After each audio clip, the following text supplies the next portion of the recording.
Nageuse en eau libre, elle est devenue la première athlète monégasque à se qualifier pour les JO de Paris 2024. Lisa Pou est l'invitée du Match dans le Match. Bonjour Lisa. Bonjour. Merci d'avoir accepté l'invitation. Merci à vous. Je le disais, première athlète monégasque qualifiée pour les JO. Ça fait quoi avec le recul, là maintenant qu'on peut prendre le temps, se poser et analyser la performance? Du recul, oui, il y en a eu, mais je pense pas suffisamment pour que je me rende forcément compte encore. Je pense que ça va prendre vraiment du temps. Je pense même que je vais me rendre compte quand je serai à Paris. Ouais. On vous en parle pas mal. Oui, on m'en parle pas mal, mais c'est vrai que j'ai souvent tendance à avoir du mal à me rendre compte des choses. Mais je pense que c'est pas plus mal parce que je vais pas trop stresser, je pense. On verra ça, mais pour l'instant, je suis pas vraiment dans le stress. Je suis plus dans l'excitation et voir ce que la préparation va donner. 9e sur le 10 km en eau libre au championnat du monde de Doha, ce qui vous a permis d'accéder à cette performance. À quoi ou à qui d'ailleurs on pense à ce moment-là, quand on réalise vraiment qu'on vient de faire cette performance et que ça y est, on y est? Quand on arrive au bout des 10 km, ouais. En particulier ces 10 km-là, parce qu'on sait que ce sont les 10 km qui vont valider votre présence à Paris. Oui, effectivement. À l'arrivée, je pense que je m'en doutais un peu que j'étais qualifiée parce qu'on arrivait quand même pas mal de filles en même temps. Mais je me doutais que j'étais qualifiée, donc c'était pas la joie. En fait, la joie, oui, je l'avais, mais intérieurement, hein, je suis pas du genre à montrer aussi, à m'exprimer sur mes émotions tant que ça, mais c'est pas sur le coup, je m'en suis rendu compte, c'est un peu plus tard, peut-être 5 minutes plus tard, que j'ai réalisé, et c'est vrai que c'est quand même une grosse satisfaction d'avoir fait ça, sachant tout le travail que ça a demandé pour moi et pour les personnes qui m'entourent, parce que je pense que j'ai pas été très facile à gérer quand j'étais en période de stress, justement. On y reviendra, surtout sur le côté mental qui joue un rôle prépondérant dans votre discipline. Ouais. Mais oui, une très grosse satisfaction en arrivant. Bon, il y a beaucoup de fierté pour vous et pour ceux qui vous entourent aussi. Si je vous dis Adèle Blanchetière, forcément ça vous parle et vous avez déjà le sourire. Elle avait un petit message à vous adresser et une question à vous poser. Ça se passe dans l'écran, on l'écoute? Ok. Coucou Lisa, du coup je voulais te féliciter pour ta qualif au jeu, c'est vraiment incroyable. La course était superbe, vraiment c'était super émouvant à regarder. Donc vraiment bravo. Et du coup moi j'avais une question, c'est qu'est-ce que tu as pensé pendant ta course quand tu étais en première position? Est-ce que tu n'as pas eu peur du coup de un peu te cramer quand les filles en fait elles profitaient de ta vague derrière? Voilà, donc encore félicitations. La course en tête elle n'est pas toujours facile à gérer, hein. Non, mais surtout que c'est une décision totalement ridicule de ma part, mais ça peut être décisif d'être en tête comme pas du tout. En fait, j'ai souvent tendance pendant mes courses à avoir, je sais pas, il s'est passé quelque chose dans ma tête. J'ai comme un court-circuit au niveau des neurones, non mais vraiment. Et j'agis souvent avant de réfléchir. Ça veut dire qu'en amont, vous préparez une stratégie quand même, ou alors elle évolue complètement pendant la course? Oui, surtout avec Michel, mon entraîneur, on a tendance à justement à prévoir des scénarios qui peuvent arriver.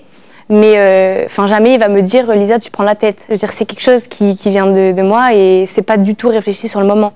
Là, quand j'ai pris la tête, c'est que les filles avaient tendance à vraiment faire des zigzags mais très très intenses. Et justement, là j'ai dit, je suis partie directement avec mon cap. Et à ce moment-là, à quoi j'ai pensé, en fait je voulais juste arriver très vite à la bouée et je voulais aussi, je pensais vraiment à comment je me sentais dans mon corps et parce que c'est un effort assez long, hein, pendant 2 heures on nage. Je pensais à ma technique, je pensais à moi comment je me ressentais et si je me sentais capable d'aller jusqu'au bout, parce que c'est vrai que quand on fait ça, il faut quand même faire attention aux conséquences. Et je savais qu'il allait y en avoir.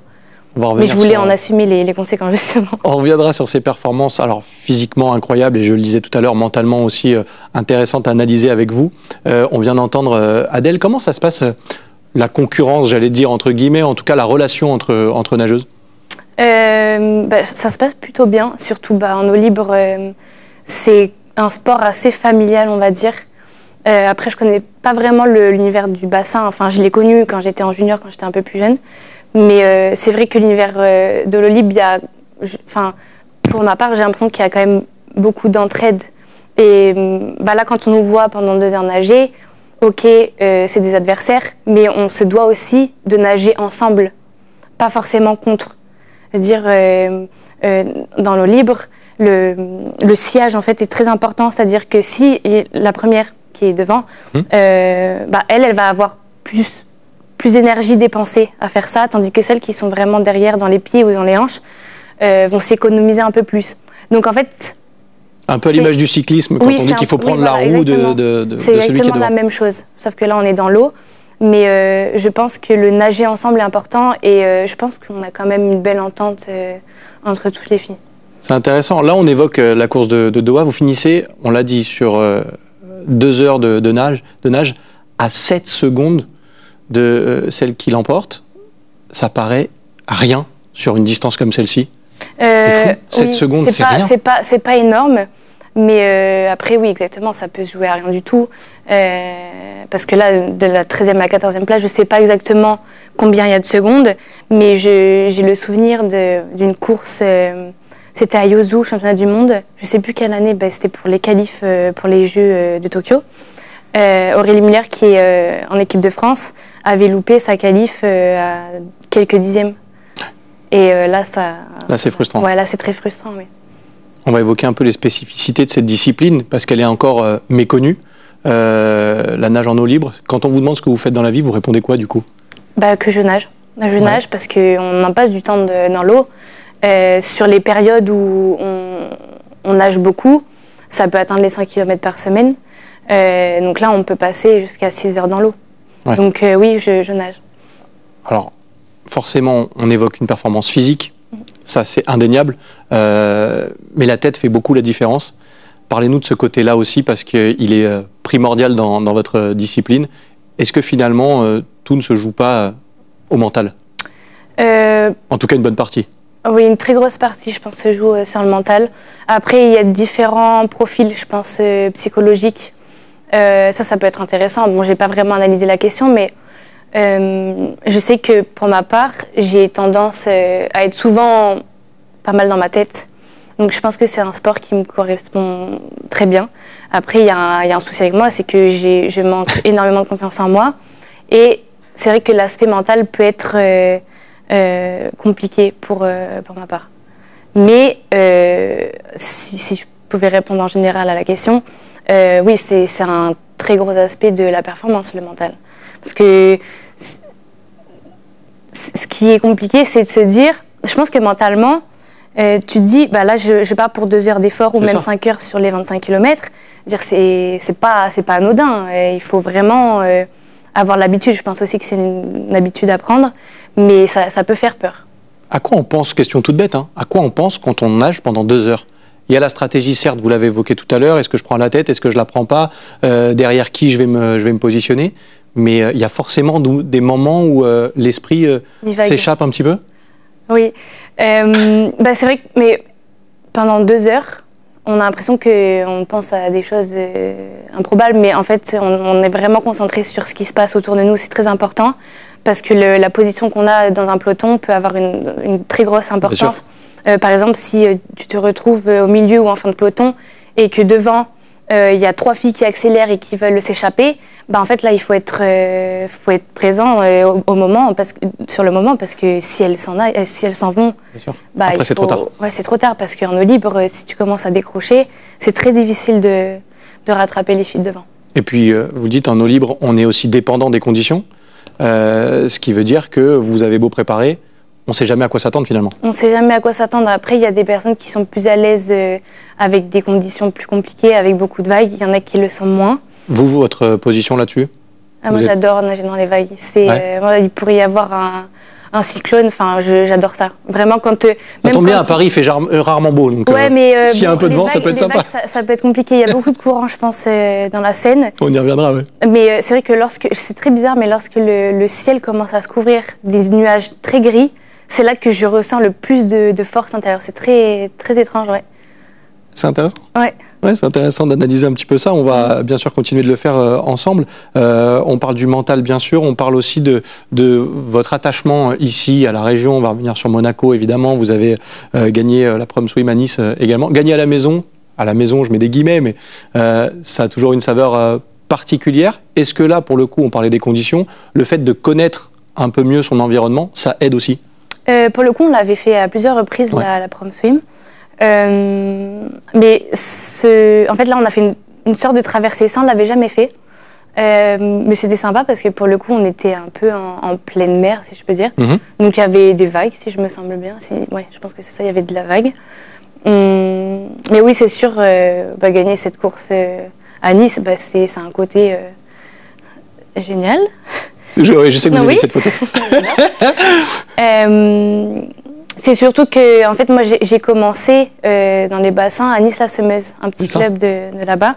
Mon père était entraîneur à la Semeuse, justement, et c'est un peu là-bas que je me suis formée.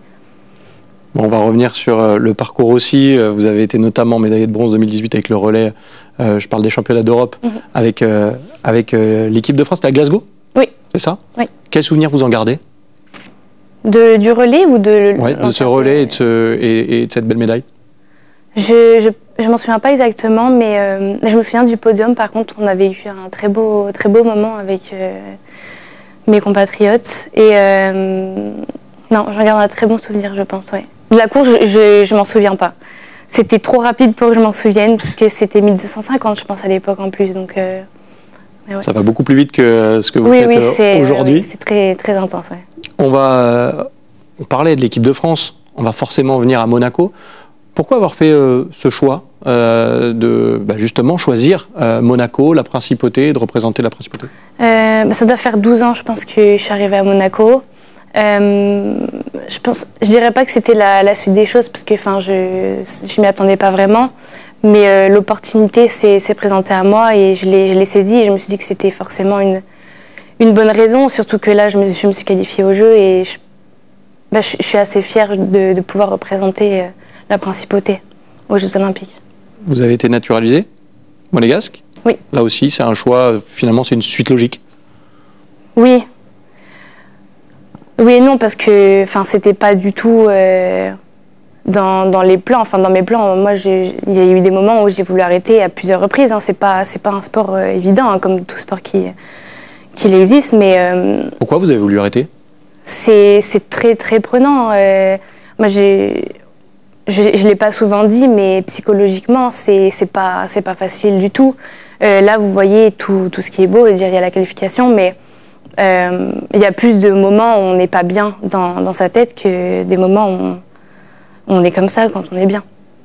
Ça veut dire que vous le travaillez, ça, et mentalement, il faut être suivi, j'allais dire, on a beaucoup de sportifs de haut niveau aujourd'hui qui s'entourent de coachs spécialisés, de psychologues parfois. Est-ce que vous le faites? Est-ce que vous allez le faire? Je ne le fais pas, ouais. Mais il faudrait peut-être que je le fasse parce que c'est un point important, je pense. Après, je pense que pendant les 6 mois à venir, ça devrait aller parce que l'objectif est quand même très beau. Mais c'est vrai, je pense que c'est une partie très importante de ce sport et plein de sports, mais d'être suivi psychologiquement, oui. Bon, dans un instant, sur ce rôle-là, on parlera aussi de votre papa, champion lui aussi, qui vous coach également aujourd'hui. Vous avez été championne de France en eau libre sur 10 km, 3 titres consécutifs sur 25 km. Il y a un palmarès très intéressant, de belles prestations. Et pourtant, en tout cas médiatiquement, pour le grand public, c'est difficile d'exister encore dans cette discipline. Comment vous l'expliquez? Je sais pas trop comment l'expliquer. Après, je sais que l'eau libre n'est pas vraiment un sport médiatisé et je trouve ça dommage parce que c'est une très belle discipline. Bien sûr. Après, effectivement, ça doit pas être très très intéressant pour des personnes qui connaissent pas du tout la discipline de regarder une course pendant 2 heures. Et encore plus pour le 25 km. Hein. 5 heures devant un écran, il faut quand même avoir des bases pour comprendre ce qui se passe. Parce que... Vous connaissez des gens qui le font sur des émissions beaucoup moins intéressantes, par exemple. Hein. Okay, après, je pense qu'il y a des personnes qui sont très curieuses. Et après, c'est un sport qui peut justement plaire à beaucoup de monde parce que de plus en plus, on voit des personnes qui veulent atteindre le dépassement de soi. Et je pense que c'est vraiment quelque chose qu'on voit de plus en plus. Des personnes qui veulent faire des marathons ou des sports de ce genre. Ça rentre dans la logique, hein, au final. Qu'est-ce que vous pourriez leur dire à ces gens-là? Si, par exemple, un petit garçon, une petite fille vient vous voir, bah voilà, j'ai envie de faire comme toi. De l'eau libre? Ouais. Bah, je dirais, mais vas-y, je pense que enfin, pour moi, c'est un sport incroyable de sortir. Vas-y, mais prépare-toi à des sacrifices et à un peu de souffrance. Effectivement, oui, mais ça fait partie du jeu. Même en bassin, c'est exactement pareil. C'est juste que ça demande un peu plus d'heures dans l'eau. Mais oui, enfin, il faut y aller sans hésiter, oui. Je parlais de la notoriété, de l'image de ce sport, plutôt discret encore. Est-ce qu'on peut en vivre, du coup, quand on est athlète, qu'on nage en eau libre? Est-ce qu'on peut se dire, voilà, c'est mon métier, j'en vis, je peux le faire? Ou est-ce qu'on a plusieurs vies dans la même vie? C'est très compliqué de vivre de ce sport. On a quand même des étapes de Coupe du Monde qui peuvent, au final, nous rapporter de l'argent, de par les places qu'on peut faire. Mais je ne pense pas que ça se fasse sur une course. C'est vraiment, par exemple, il doit y avoir 9 étapes de Coupe du Monde et en fait, il y a un quota à la fin qui fait que, voilà. Mais il faut vraiment, d'après moi, faire un podium pour vivre de ça. Puisque aussi, en fait, la notoriété que tu apportes, bah, en fait, t'apportes les sponsors. Et grâce à ça, tu peux en vivre. Mais très peu peuvent en vivre, oui. Comment ça se passe pour vous, à titre personnel?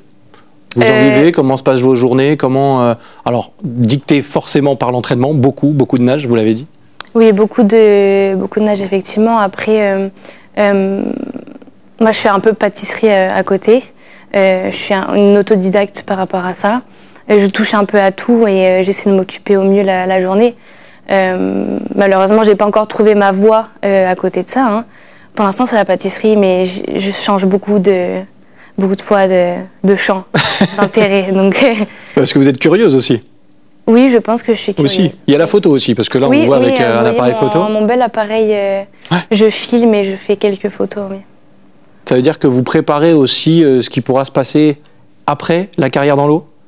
Ou c'est vraiment, je vis l'instant présent, voilà, je profite de mes passions? Pour le coup, l'appareil que vous voyez ici, en fait, m'a beaucoup aidée. Ça paraît anodin, enfin, c'est pas anodin du tout, justement. Mais il m'a beaucoup aidée parce que je suis une personne très timide à la base. Donc mon sport m'a aidée, m'a beaucoup apporté. Et mon appareil aussi, parce que j'avais tendance à l'emporter avec moi sur des compétitions et des stages avec l'équipe de France. Et en fait, c'était comme un tremplin pour aller vers l'autre. Comme un sas de confiance pour aller vers l'autre. Et il m'a aidé à m'ouvrir un peu plus aux gens. Il a servi aussi un petit peu de bouclier, à se protéger parfois? Oui, je pense, oui. Ouais. Oui. D'après moi, oui. Et la pâtisserie, c'est juste par plaisir? J'aime manger. Ok, très bien, bon, on est deux, c'est bon, c'est parfait. Non, mais je sais pas, je pense que j'aime me servir de mes mains et c'est comme si En fait, j'intéresse beaucoup et même mon appareil photo m'aide à extérioriser. En fait, c'est ma façon de m'exprimer, vraiment. La pâtisserie, je pense que c'est pareil. Bon, vous vous exprimez très bien dans l'eau aussi, on va y revenir un petit peu forcément, parce qu'on va évoquer ces JO. On parlait de l'image du sport et de la notoriété et d'en vivre ou pas. Là, pour le coup, les Jeux Olympiques, ça reste la plus belle vitrine? Je pense que c'est le Graal, ouais. Vraiment. Après, c'est très bizarre ce que je vais dire, mais moi, les Jeux Olympiques, ça n'a jamais été quelque chose que je voulais faire à tout prix. C'est fou parce que quand on discute avec les sportifs de haut niveau, c'est vraiment, vous l'avez dit, le Graal, de dire un jour j'irai aux JO. Mais je l'ai dit que c'était le Graal, mais vous allez voir. Mais je me suis toujours dit, mais pourquoi est-ce que moi, c'est pas ça? Pourquoi est-ce que moi, ça vient pas de l'intérieur vraiment, que j'en ai très envie? Puis j'ai réfléchi et je pense que c'est quelque chose qui me paraissait tellement lointain et inatteignable pour moi que, en fait, c'était impensable, même si j'aurais pu avoir très envie de faire ça. Et c'est que très récemment que j'ai eu une envie mais énorme de pouvoir m'y qualifier. Là, je suis tellement fière de pouvoir y aller pour représenter la Principauté. Et j'ai eu le déclic, mais il y a très peu de temps. Mais là, je pense que si j'avais pas eu ma qualif, ça aurait été compliqué mentalement. On a l'impression que vous avez du mal à croire en vous. Ah ouais, exactement. J'ai beaucoup de mal à croire en moi. On reviendra dans quelques secondes à des personnes autour de vous qui croient en vous et on entendra un petit message. Je voulais juste faire un petit clin d'œil parce qu'on a cette photo juste derrière nous. Oui, bah Vous oui, êtes prête c'est à nager dans la Seine? Bah oui, mais je sais qu'il y a quelques soucis de qualité d'eau, mais... Quelques polémiques? Oui, oui. Après, on a tendance en eau libre à nager dans des eaux pas très clean. Ouais. Oui, en général, on prend des probiotiques avant pour pas en subir les conséquences. Hein. Mais c'est vrai que la Seine, je pense que c'est un cran au-dessus. Et puis nager avec un scaphandre, c'est compliqué. Ah ouais, non, là, Plus c'est dur. sûr que ouais, ça va être compliqué, mais bon, on espère que ça va bien se passer. Je pense qu'ils ont quand même un plan B, au cas où. On vous en parle? L'organisation est déjà revenue vers vous en disant ne vous inquiétez pas, on vous rassure, on vous dit comment ça va se passer déjà? En équipe de France, c'est vrai qu'ils en parlaient, hein, ils font ce qu'il faut. Après, là, ils ont eu le test event il y a peu de temps. Le libre a été annulé, la course de libre a été annulée. Par contre, il y a quelques triathlètes qui ont pu faire leur course sans problème, je pense. Bon, on espère que ça se passera dans les meilleures conditions, bien sûr. On va y revenir dans un instant. On évoquait peut-être ce manque de confiance en vous. Et on a un petit message parce qu'il y a des gens qui croient en vous, forcément, autour de vous. On écoute votre sœur? Allez, petit message, c'est parti. Hola Zoé, je voulais te faire un petit message pour te dire à quel point on est très fiers de toi. On est fiers de ce que tu es devenu, on est fiers de ce que tu nous as donné à Doha, même si c'était très stressant. Je voulais te dire qu'on avait hâte de monter à Paris, te voir et t'encourager, te supporter. On a hâte de voir ce que tu nous réserves, même pour les JO, mais aussi pour les autres années. Je te fais de gros bisous et je te souhaite tout le meilleur. Tiffany, c'est ça? Oui, exactement. Bon, ma sœur presque jumelle. Bah oui, c'est ça, et on vous sent très touché, évidemment. Dans la vie d'un sportif de haut niveau, encore un petit peu plus, quand on est isolé dans sa bulle, vous l'avez dit un petit peu à demi-mot tout à l'heure, l'importance de la famille, des proches, ça joue forcément. Clairement. Moi, je serais pas là sans eux, ça c'est une évidence. Hein. Surtout ma sœur. En fait, je vois pas de psy. Mais en fait, c'est elle, ma psy. Ouais. Sans elle, mais je pense que dans ma tête, ça irait pas du tout. Mes parents aussi me soutiennent, mais c'est vrai que les frères et sœurs, en général, ont plutôt un rôle un peu plus important parce que, surtout qu'elle a nagé aussi à l'époque, donc elle sait ce que je vis. Hein. Et puis, elle me comprend, donc... Mais oui, c'est très important, la famille. Dans la famille Pou, je demande le papa, forcément. Champion lui aussi, qui a participé au JO à Los Angeles ou à Séoul. Papa, entraîneur, conseiller, j'imagine aussi. Comment ça se passe, cette relation? Pour moi, je trouve que c'est très important de faire la part des choses. C'est-à-dire que ça étonne beaucoup de personnes, mais à l'entraînement, je ne l'appelle pas papa. Je l'appelle Michel parce que... Tant qu'à la maison, vous continuez, oui, vous l'appelez papa, c'est plutôt cool. Oui. Mais je pense que c'est très important de faire la différence. D'avoir vraiment ce lien père-fille et le lien coach et nageuse. Parce que si les choses commencent à se mélanger, c'est pas très bon. Sur l'aspect mental qu'on évoquait tout à l'heure, il vous aide aussi, oui. Il vous protège, il vous conseille? Il m'aide énormément. Parce qu'il sait que j'ai pas confiance en moi. Hein. Et du coup, est-ce qu'il vous secoue un peu Par moments, il me secoue parce qu'il y a juste plus d'autres solutions. Ouais. Parce que je pense que je suis très très têtue, un peu comme lui. Hein. Mais quelquefois, oui, j'ai besoin d'être secouée. Mais tout ce qui est aspect... Parce qu'en fait, il y a quelquefois, il y a rien qui ressort. C'est-à-dire que quand j'ai plus confiance, il y a rien. Dans ma tête, c'est que du négatif. Et lui, il va chercher un peu plus loin et un peu ouvrir les œillères, quoi. Ouais. Bon, on va vous souhaiter beaucoup de réussite, évidemment, au JO. Vos objectifs à vous sur ces Jeux Olympiques, forcément, on y vient. Même si, on l'a entendu, on l'a compris, c'est souvent l'entourage qui croit encore un peu plus que vous. Mais j'imagine qu'on ne va pas à Paris au JO sans une petite ambition quand même. La vôtre, elle ressemble à quoi? Alors, la mienne, pour commencer, c'est de prendre du plaisir. Ouais. Mais pas simplement pendant la course et pendant la préparation. Je trouve que c'est important d'être bien entouré, de vivre des bons moments aux entraînements. Hein. Là, on a une belle équipe de jeunes qui s'entraînent avec nous à Monaco. En fait, que ça fasse plaisir d'aller à l'entraînement. Et oui, c'est ça, prendre du plaisir pendant la préparation. Et après, pendant la course, si on parle donner le meilleur de moi-même. Et puis, on verra ce qu'il en est, hein, ce que ça donnera. Top 10? Oui. Déjà. Oui, pour et plus commencer. si affinité. Voilà, exactement. Voilà, on va dire ça comme ça. Merci beaucoup. Si jamais il y a médaille, on fait ça avec un petit pot de praline. Oula. Ouais. Ok. On m'a dit que c'était la spécialité de la maison.